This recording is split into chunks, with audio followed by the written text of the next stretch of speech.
Friends మనలో చాలామందికి PF balance ఎలా చెక్ చేసుకోవాలో చాలామందికైతే సింపుల్ వేలో తెలీదనమాట. ఈ వీడియోలో నేను చాలా సింపుల్‌గా ఒక మిస్డ్ కాల్ ఇస్తేనే మన మొబైల్‌కి ఎస్ఎంఎస్ రావటం అయితే జరుగుద్ది.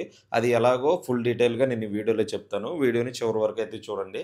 వీడియో గనుక మీకు ఖచ్చితంగా యూజ్ అవుద్ది అని చెప్పేసి నేనైతే అనుకుంటున్నాను. వీడియో నచ్చితే ఖచ్చితంగా మన ఛానెల్‌ని సబ్స్క్రైబ్ చేసుకొని చిన్న లైక్ అయితే ఇవ్వండి.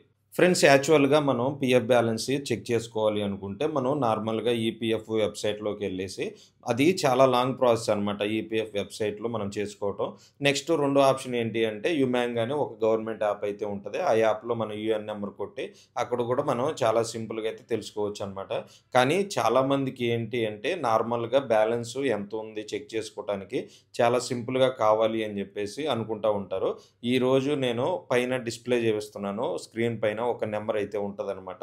ఆ నంబర్‌కి మీరు నార్మల్‌గా మిస్డ్ కాల్ ఇస్తే ఆటోమేటిక్‌గా మన ఫోను నంబర్‌కనేది ఆ మెసేజ్ అనేది రావటం అయితే జరుగుద్దనమాట. మన పీఎఫ్ బ్యాలెన్స్ ఎంత ఉంది, ఏంటి అని జెప్పేసి.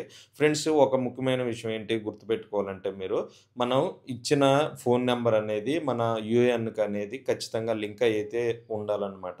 లింక్ అయిన నంబర్‌కే మెసేజెస్ రావటం అయితే జరుగుద్ది. లింక్ అవ్వకుండా మీరు గనక మిస్డ్ కాల్ ఇచ్చినా గూడా మీకైతే పీఎఫ్ బ్యాలెన్స్ అయితే చూపించదనమాట.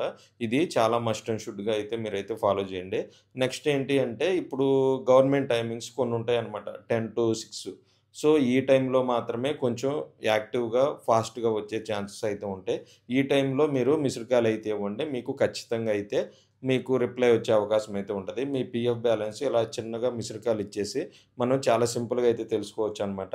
ఫ్రెండ్స్ వీడియోని చివరి వరకు చూసినందుకు చాలా థాంక్స్. మీకు గనక ఇది కూడా వర్కౌట్ అయితే మన ఛానెల్‌ని ఖచ్చితంగా అయితే ఫాలో చేసుకొని సబ్స్క్రైబ్ అయితే చేయండి.